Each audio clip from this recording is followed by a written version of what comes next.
Today on episode number 326 of the Teaching in Higher Ed podcast, I've got three wonderful guests joining me: Lisa Burgess, Idelisa Ayala, and Vanessa Hormann, all joining me to talk about creatively teaching biology. Produced by Innovate Learning, maximizing human potential. Hello, and welcome to this episode of Teaching in Higher Ed. I'm Bonnie Stachowiak, and this is the space where we explore the art and science of being more effective at facilitating learning. We also share ways to improve our productivity approaches so we can have more peace in our lives and be even more present for our students.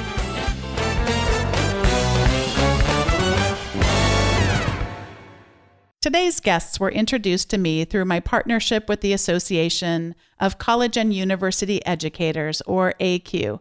ACU's courses and community site feature many of teaching and learning's top experts, faculty developers, and practitioners to showcase evidence-based teaching practices.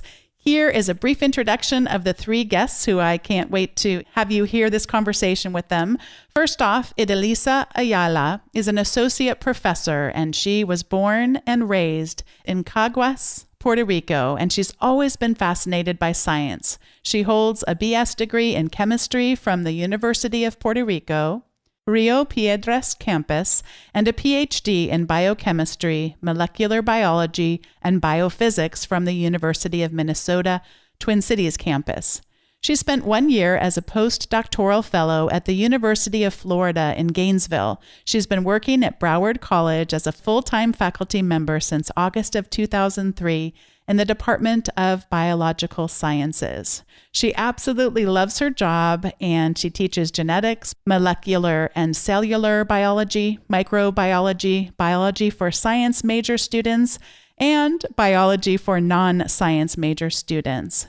Next up, we have Vanessa Hormann. She's an assistant professor of biological sciences. She was born and raised in Suriname, South Africa. Dr. Vanessa Hormann earned her PhD in integrative biology from Florida Atlantic University. She's been a biology professor at Broward College's Central Campus for over 10 years and teaches a wide range of topics, including non-majors biology, anatomy and physiology, molecular and cell biology, and genetics. Dr. Hormann's teaching philosophy centers around making lecture topics relatable to the student's field of study while encouraging active learning and critical thinking. And last, we have Lisa Burgess. Dr. Burgess has been with Broward College for 20 years and is an associate professor. She's a graduate of Broward College herself, and then she went on to earn a master's degree from University of Florida in pharmacology and a master's in biotechnology and molecular biology from Johns Hopkins University. Professor Burgess's teaching philosophy centers around application, discovery, and diversity. She teaches courses online, face-to-face, and remote. Courses include lectures and laboratories for biology, microbiology, and medical and veterinary entomology. Courses include lectures and laboratories for biology, microbiology, and medical and veterinary entomology. Idelisa, Lisa, and Vanessa, welcome to Teaching in Higher Ed. Hi. Thanks for having us. Thanks for having us. Thank you. I'm glad you could join me today. My daughter, who is 6, was in here. She said, we're kind of transitioning her out of the room, but I was asking her if she knew what biology was, and she did not. And since she's 6, this was kind of fun for me, so I could explain what biology was, and then this probably is the last conversation we ever have where I know more than she does about the topic. So I'm pleased to be talking to all three of you because you really do have a teaching philosophy that I think is so important, and it's almost like we have to forget some things that we've learned along the way in order to help people learn the things that we're so passionate about. And I'm so excited about today's conversation. So thanks in advance for your time. Let's start then. Speaking of our daughter who is 6, maybe you were 6, maybe you were 16, maybe you were 60. Tell us about a time when you can remember first growing curious and passionate about the discipline of either biology or perhaps science more in general? And let's start with Lisa. It was an exact moment for me. I had a family friend. I was probably in, I think, third grade. It was in third grade. And it was a family friend who was a biologist. My mother was a secretary at a biotech company in the 70s. And she had a friend that worked in the lab there that would always come to our house and visit. And she would always try to introduce me to things. And she brought me a microscope.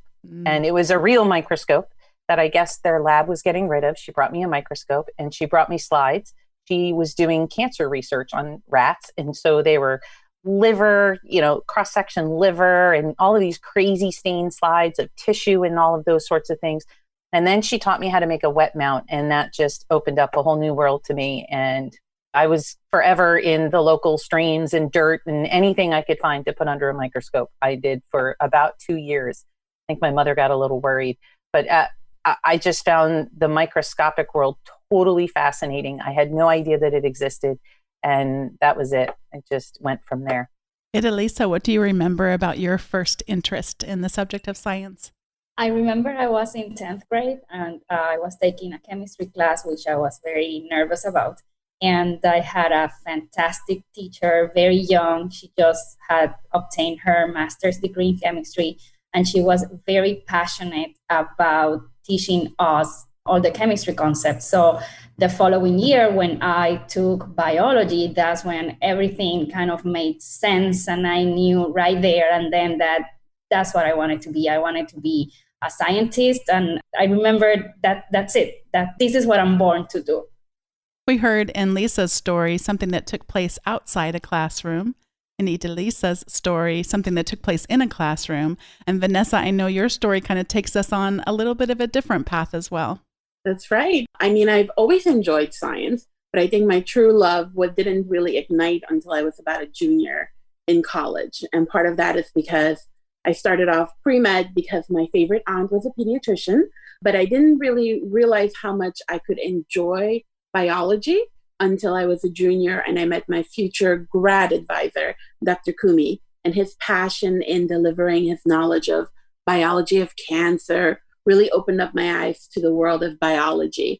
And it really made me want to kind of taper down and be more specific in my studies and step away from the pre-med path and go more into the research and teaching path of biology.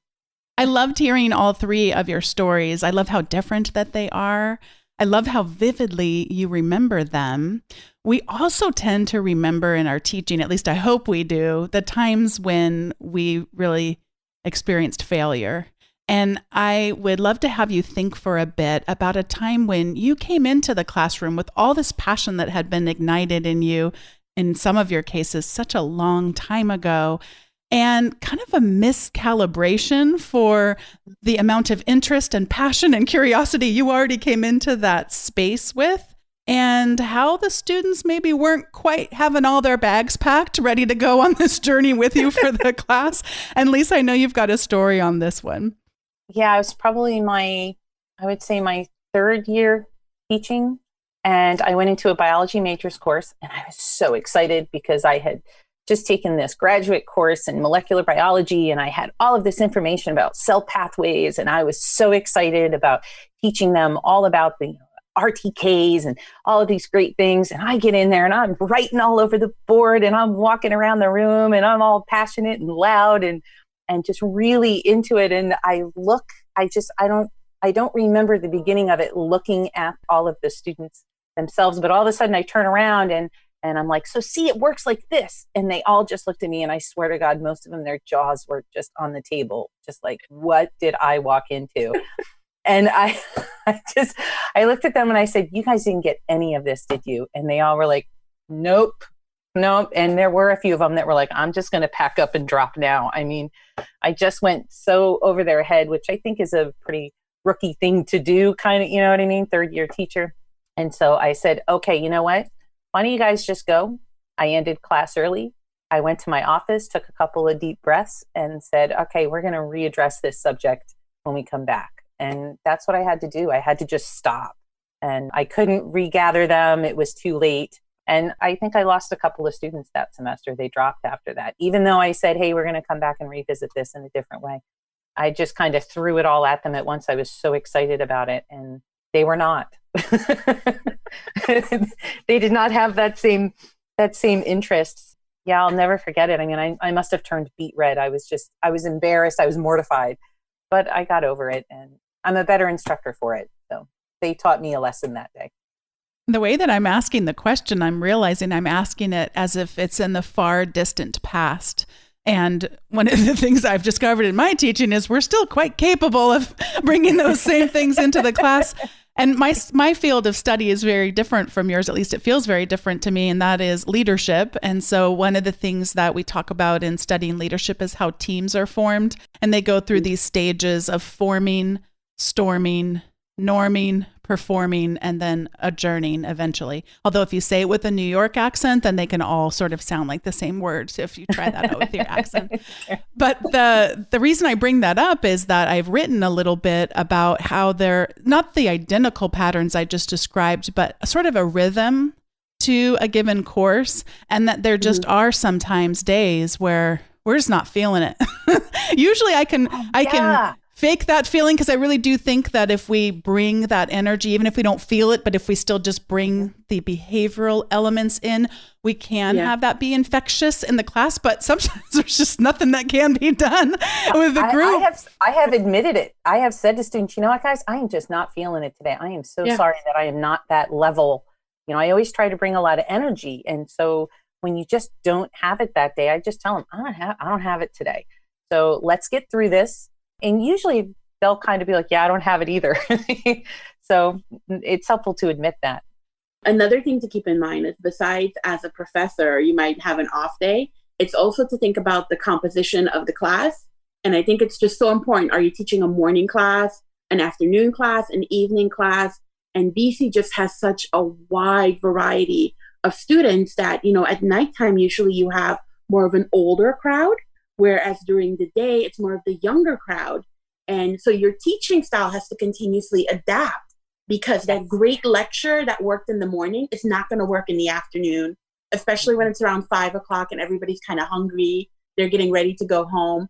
So you're always continuously adjusting. But that's one of the great things about being a professor. You're never bored. That's true. Yeah.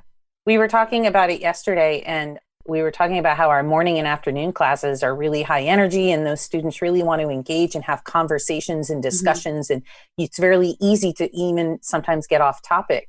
But then I get to my evening class and they're like, okay, what do I need to know? Give me the bullet points, and then let's get through this. They don't mess around. They are very focused on the content and what they have to do to be successful. They want nothing extraneous. Whereas my younger crowd, really, they're hungrier for that. So yeah, Vanessa brought that up yesterday in a conversation, and I was like, oh my God, that's so true. Like, I teach them very differently. We've all got stories about times when we've kind of come into the classroom and not been met with the same passion that we bring. And some of this is because of the energy levels that you were just talking about, the circadian rhythms, etc. But some of it is because of relevance. And so many of us have taken classes in science and just not seen ourselves in there for a whole bunch of reasons. The context that we bring, the things that we're interested in, not able to see how they might be reflected there. And I know all three of you have really been able to identify that. And you started a collaboration, which we're going to spend some time talking about now. Vanessa, tell us about Everyday Biology. Oh, our little lab manual that we love so much. Everyday Biology was initiated by Lisa, who I remember barged into my office and said, listen, the lab manual that we have for non-majors biology is no good. We need to get something new. It needs to be updated, it needs to be more relevant. And so we all gathered together, and the concept was to create a lab manual that not only had obviously the content of basic biology for the non-majors, but gave lots of examples of how it could relate to their everyday lives, including some experiments that could be done at home so that the students can actually see, hey, what I'm doing in the classroom actually corresponds with what I see on a day-to-day basis. And that biology is not something to be intimidated by, but it's something that surrounds us on a continuous basis. Can you give a couple of examples of stuff that I could do at home? I'm just kind of curious about that part. I will confess I didn't read my homework before today's interviews. I'm just curious. Yeah. One activity you can do at home is isolate DNA from strawberries using alcohol. Okay, now you're making me, you've piqued my interest. We actually have strawberries growing in the backyard right now. I don't know that we have any. Oh, no. Our daughter did just take one off the thing, so we could do that. All right, Lisa, how about you? Let's see. We do one of our labs, our biochemistry lab is all about food chemistry. So we designed it around nutrition labels so that students could understand a nutrition label and where all those factors are coming from. So one thing they can do is take iodine and test different fruits and vegetables in that, looking for starch and complex sugars. And Vanessa, you've got one too, yes? Yes, our very first lab is actually all about the scientific method. And Lisa came up with the great idea of doing an experiment that most of us have seen before, which is mixing the Mentos with Diet Coke, as well as different sodas to explain the reaction that occurs. What have you found when you teach the scientific method, and it's perhaps using your materials, although maybe before your materials even existed, are students' most common misunderstandings about the scientific method? Maybe something they learned along the way and then now realize doesn't actually fit with what the scientific method actually is. For me, it's that they think it's a linear process, and it's not. It's a never-ending process. And so the answer to one question just opens up 10 more. So they think it's this kind of start and end, and it really doesn't end. That's a big point for me that I try to get across to them, that it's a and you can grow with it. Idelisa, how about you? One misconception that they have is that they think it can only be used in a science lab. So I always tell them, you can use this in your daily life. When, let's say, you turn your TV on and it's not turning on, there goes your scientific process. Let's go through hypotheses. What could be wrong? Test one variable at a time. So that's one of the misconceptions. They think it's only used in science by scientists. I'm cracking up at your example because that's something we tried to sort of overcome with our kids at an early age. And they're finding out who their school teachers are this Friday. And so they had a summer program called Gear Up to get them ready to go back to school. And so I told our son that I had a hypothesis. So I was trying to explain because I don't want him to get his hopes crushed. But the teacher who had him said, I'm so looking forward to getting to know him this year. And as of this recording, they're going to be getting to know each other via Zoom, not via sitting in a classroom. So I'm like, She probably wouldn't have said that if she was never going to see him. But again, I didn't want to crush his little soul if he turns out to have a different teacher. But we talk a lot about hypotheses. And I do think it's helpful to think about that it's in lots of different contexts. And then how would you test for a hypothesis? Yeah, I think that's great. But I do see that, especially Lisa, what you talked about with it being a linear process. I think I'm probably still guilty of thinking that in terms of scientific studies, et cetera. Yeah. But of course, with everything we're living through now, hopefully that misconception could be broken for so many of us, for sure. Yeah. So you came up with this lab manual, Everyday Biology. You no doubt had to talk a lot about collaboration, because you don't do something that magnificent without some, I hope, stumbles along the way and figuring out sort of a rhythm of working together and how to collaborate. Lisa, what did you discover about collaboration along the way with your colleagues? Oh, that's a trick question, because the two ladies that I'm working with are absolutely amazing. And we kind of all agree on everything. We don't really have a lot of disagreements. There's not a lot of things we don't see eye to eye on in this manual, in this project. So the idea of collaboration, for me, it came up, I can't do this on my own. And I knew that Vanessa had already addressed this particular course a few years earlier and had been met with a lot of resistance. And so I just got so fed up with walking into that lab and students were just bored, and it was boring for me. I really wanted to make it more interesting for me to get excited about it, to have that level of energy. And the college had been doing this contextualization project with a lot of our gen ed courses. And so it was just kind of this perfect storm. And I went to Idelisa first, and because Idelisa and I had collaborated on a few things earlier in another course. And I said, what do you think about rewriting this, and let's make it relevant. I wanted something that these are freshman biology, non-majors, gen bio type of students. I said, this class should not be hard. it shouldn't be a mini majors course. This should be something that they walk away from and go, wow, that was pretty cool. That's all we're asking from them. And so we were talking about it and we were like, oh my God, Vanessa has the best ideas. She's so creative. She's kind of the art creative part of it. So we asked her to join us. And in collaboration, I found that you really have to listen to the other people and work with people that have strengths different from your own. That was really important too. Idelisa is meticulous. And so everything is always perfect and edited well and written well. And it's all, we have 3 different writing styles, but she was able to kind of show us how to kind of conform it into one. So it looked like one person wrote the manual. Vanessa just has this creativity and organization that's really impressive. I'm just really loud and and get the publisher, but it just kind of came together. And yeah, I mean, it's part of it is just the people, the 2 ladies I'm working with. Sometimes I notice that when people are first writing collaboratively, that they kind of are hesitant to sort of touch anybody else's stuff that they're working on. So especially when I've worked on open textbooks with doctoral students, that's where I find it actually the most prevalent, where there's so much where they'll put comments, but it's like, you could actually just delete that or change that they can't quite get in the level of trust sometimes that it takes to be like, no, you can actually change that. Most of them will save those changes. So I know you used Google Docs for your collaboration, but really any collaborative writing tool, the track changes part, like it's still a history of your document will still be maintained. Did you find any of that where you had to realize it's going to be okay to sort of modify each other's stuff, especially trying to get it in one voice, that kind of thing? Or did that just emerge naturally? That came from me. Vanessa's laughing because that came from me, right? I believe Vanessa's remembering dice and die. So in our Mendelian genetics lab, we do the classic roll the dice type of thing, right? Another thing that students can do from home. And it's, that classic explanation of probabilities and those sorts of things. And I am a little older. And so I would call it dice, right? I was using dice and Vanessa kept arguing with me. No, die. I was like, what is this? It's like, it's die.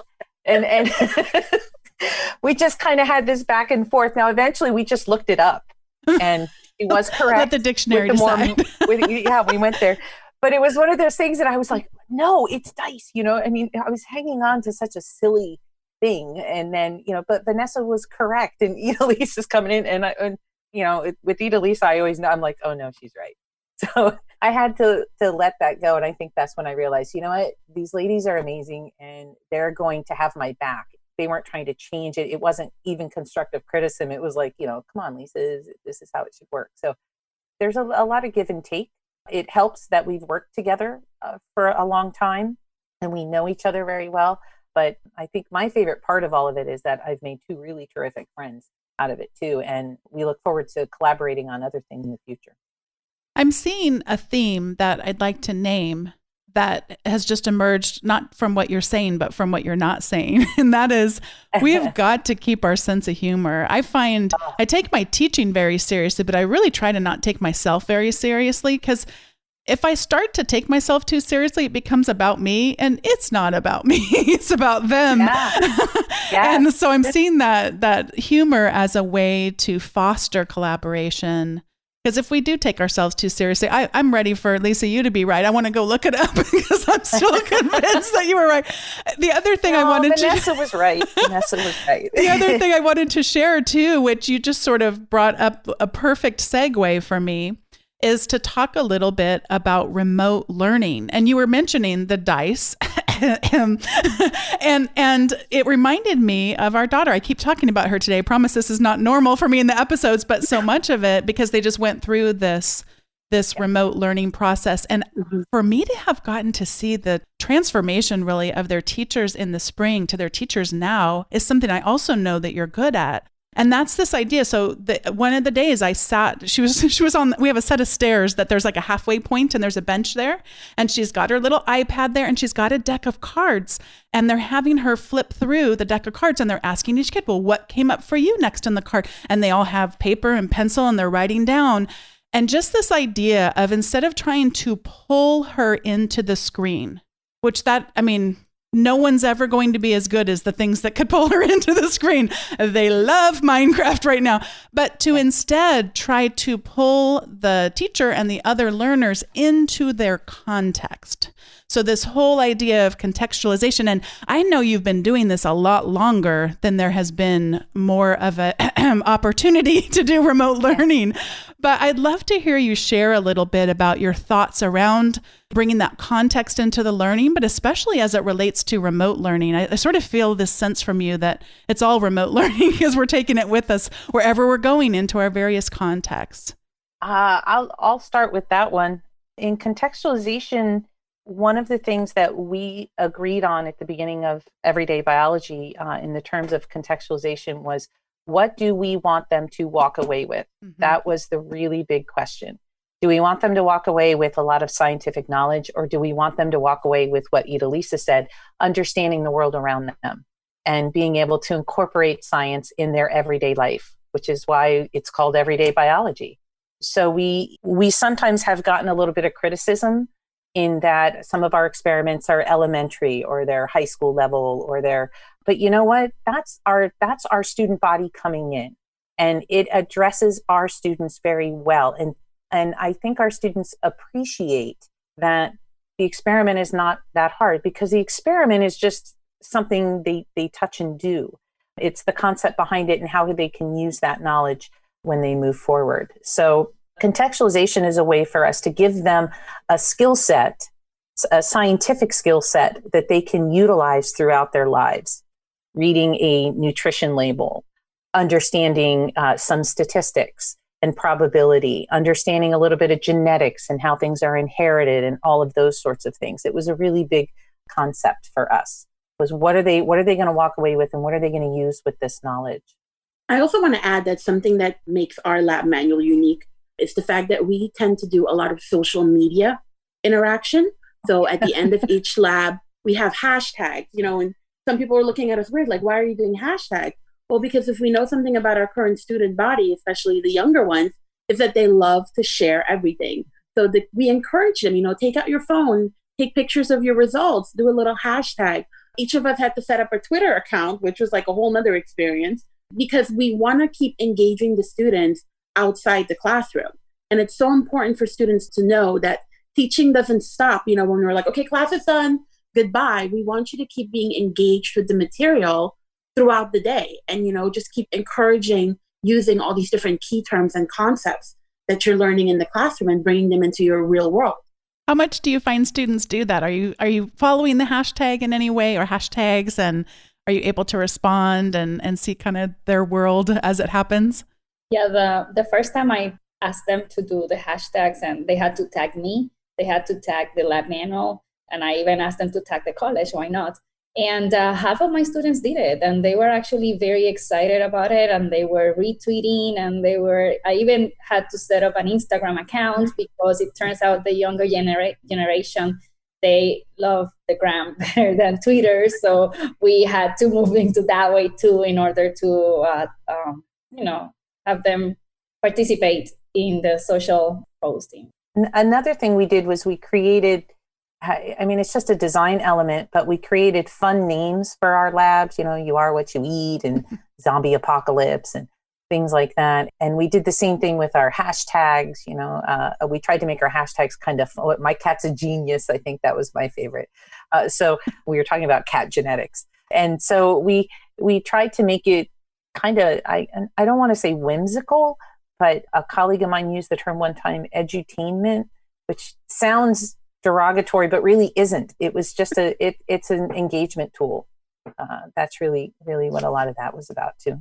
Yeah, I get really, really not happy about like, oh no, let's never engage people. Let's be so serious so that no one can ever possibly become even remotely interested in what we have. I just think that that's not fair. And I was really interested in what you said too about getting criticism about it being at the high school level. And I'm actually really interested in even going even younger than that. I will typically have on tests, explain this as if you were talking to an 8-year-old, because a lot of times when you are thinking at a younger or less advanced level, that's actually when things can fall apart in a good way. And you can see that people have actually memorized words or concepts and they actually don't mean anything to them. And I watched a video, which I posted to eons ago and probably can't find, sorry listeners, but about the way that teaching math has changed. And so I learned long division. And if you ask me to explain the steps of long division and why we do them, I can't tell you why any of the steps exist. All I can tell you is, okay, well, first thing you do, and then you carry the one, and then you do this. But like, it makes no sense to me other than, well, that's what you do. And so if that's all my scientific knowledge exists of are things that I've memorized, I'm probably not going to have the kind of curiosity to go and invent new things and cure different types of cancers, et cetera, because it's not, I can't carry me forward enough. So I'm glad that you've persisted through those criticisms because you are really able to reach a lot more people. And I can also picture you being able to teach to the tails, that expression of, the more really beginners that otherwise will be left behind. But also, who's to say that you are what you eat? Can't be if I have just been an A student my whole life and that there wouldn't be ways to go beyond what you've suggested and to kind of try some different variables or challenge myself in unique ways, but you haven't locked me into it, One of the things we added is, it's a lab manual. So of course there's a lab report section at the end where students report their data and answer questions and such.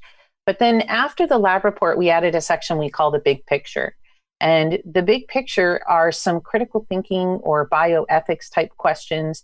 They're questions that get the students to think about what they just learned and apply it to everyday life. If you were, I'm going back to the genetics lab just simply because it's one that I worked on, but in the genetics lab, we talk about cat coat color genetics and dog color genetics and such. And one of the questions is simply, if you were a dog breeder and you were in a very small town, why is it important that you found a dog from outside of your town to do breeding? Or why is it important in the genetics of those animals to do that? So we tried to take kind of scenario type questions or everyday world questions and get students to use what they just learned about in the lab section of it and apply it in a non-scientific way. How does this relate to the world? And that was kind of a key component of the contextualization. This is the time in this show where we're about to get to recommendations, but before we do, we want to hear from today's sponsor, and that is Text Expander. What Text Expander lets us do is say goodbye to repetitive text entry, typing the same thing over and over again, or the spelling and message errors, and even sometimes trying to remember the right or appropriate thing to say in a given context. So with Text Expander, you can say the right thing in just a few keystrokes. It's way better than copy and paste because it's right there. Anytime you're typing, you can just type in whatever you've established as a snippet for something. So if I type TIHE, I can press spacebar and that expands out to teaching in higher ed. That's just a simple example. You can program in those yourself, but you also can download samples from their samples. Sometimes are just general ones that are helpful, but also you can get one specific to education as well. So if you go over to textexpander.com/podcast, you can take 20% off your first year with Text Expander. And I'd encourage you to try it out. It really can save some time. And what that means is it frees us up for writing things that take more time. I give an example of writing letters of recommendation. If I've got the template stuff all figured out, then I can spend more time actually with the more nuanced things of why I'm recommending them for a position, etc. So I would highly encourage you to try out Text Expander, see how easy it is to get started, and head on over to textexpander.com/podcast. Thanks once again to Text Expander for sponsoring today's episode. This is the time in the show where we each get to share our recommendations, and I have one since so many of us are going to be doing remote teaching, online learning, maybe for the first time, maybe for the 50th or 100th time. I know a lot of professors are using podcasts right now, and I've used them many times in my own teaching, and I'm excited about doing again this fall. But I found a wonderful blog post by someone named Abby Mullen who wrote, "How to Listen to a Podcast for Class." And the whole entire post is all about things I wouldn't have remembered to tell students about listening to podcasts. She talks about how is listening to a podcast different than reading a book, and what are some of her recommendations for listening to them. And I just thought it would be an excellent thing to link to because even though more and more students have listened to podcasts, there's always going to be a few who haven't. And I think it will make them more accessible for students who haven't listened. And even those who have, maybe they've never listened for a class before and they're kind of nervous about will they be able to retain the information. So I'm excited about sharing that for this podcast episode, but also with my students this fall. And I'm going to pass it over to Idelisa for your recommendation. My recommendation is I normally use Kahoot in my remote learning classes. We use it for reviews. Students love it. They feel engaged. I actually record the session when we are going over the Kahoot. I share with them the link and they're able to go over those questions again. And I feel they're more engaged in the classroom and more successful in their exam. I have a quick question for you. It's a selfish one, but I suspect it'll apply to others. Sometimes when students are early to using Zoom, or faculty for that matter, they kind of get lost with their windows. So they kind of, if you have them pull up another document or maybe their browser pops up in front of the Zoom window, they kind of don't know where they are. I find this to be particularly the case if they're on a smaller laptop screen. So maybe they're having difficulty managing their windows. Are you having them access Kahoot on a browser on a computer, or are they typically then looking at you on a computer and then pulling out their phone? How logistically do you set up a Kahoot? We use Blackboard Collaborate. So I shared my screen with the Kahoot with them. So they are looking at their computer for the questions. And then I tell them that they need to download the app on their phone because it's easier rather than toggling back and forth between different screens. I hadn't thought about the app. I have had people do Kahoots on their browser on their phones, but I think I had forgotten that there's an app. Do you ever have them where their phone's too full and then they need to use the browser anyway? And then I tell them, well, then go into your Safari or Chrome or whatever browser you have on your device and go into the URL into kahoot.it and they enter the PIN number and that they can work from that too. I saw something just 2 days ago about Kahoot that now they've limited the number of people who can participate in a Kahoot on their free plan. So I think their free plan got a little less generous, but it really is a fun tool and really can be so engaging for sure. Thanks for sharing that with me. It's been something that I've sort of wanted to try some of these polling tools because they can be so good. The ones that are built into tools like Zoom, Blackboard Collaborate, not as good. The polling tools, nowhere near as fun. So it's kind of fun to be able to bring something else into it as well. All right, Lisa, you are up. What is your recommendation? Well, with all of the remote learning and everything that we've all been preparing for, I actually saw a book recommendation from Mike Wesch on YouTube. He's an incredible video creator, and he's AQ sponsored as well. And it's 99 Tips for Creating Simple and Sustainable Educational Videos by Karen Costa. And it's a great book because she combines why videos are important and how well they work. She also talks about humanizing as an instructor. And there was one, what really was the catcher for me is she talked about some research that she read about validating a student as a student. And it reminded me of that kind of, they call it imposter syndrome, that, you know, you're doing something that you're good at, or you could be good at, but you don't think that you are, you think you're an imposter. And that students very often feel that way. And I really see that in our student demographic, particularly, that a lot of times, especially older students come in and they're like, I'm not, you know, this is not working for me. And through video, being able to address that and validate those students as students, and using video to communicate because our students are so visual now. And on top of the I guess the pedagogy behind it, she also talks a lot about how to do it. So it was like kind of the first book that didn't just talk about why it's good, but it was like, okay, here's great software, here's a type of microphone, here's, you know, some of the logistics that oftentimes in training and classes and such we miss. So it's kind of the perfect combination to be able to create a tool and be comfortable doing it. She's also such a good person to me. I follow her on Twitter, and just to not take ourselves too seriously. And sometimes the best videos are the most playful ones, and the ones where we're allowing ourselves to not be as perfectionistic as we might be. And then that kind of creates this mirroring sentiment of, I'm telling you, you belong here. I'm telling you, you can do this. And I'm also telling you that failure is a part of learning. And guess what? I'm going to be failing along with you sometimes too. So, yeah. All right, Vanessa, how about you? What do you have to recommend today? I am currently reading a great book. It is by Dr. Dweck. and it's called Mindset, the New Psychology of Success. And it discusses the fact that at our core, we can basically be divided based on what they call a fixed mindset, meaning that you believe that your intelligence, your skill checks, those are all innately related, so you can't really grow from it. It is what it is. And then opposite to that would be the growth mindset, which is you're willing to explore, learn new skills, and when something fails, you don't give up, but you try to find an alternative way to kind of tackle the problem.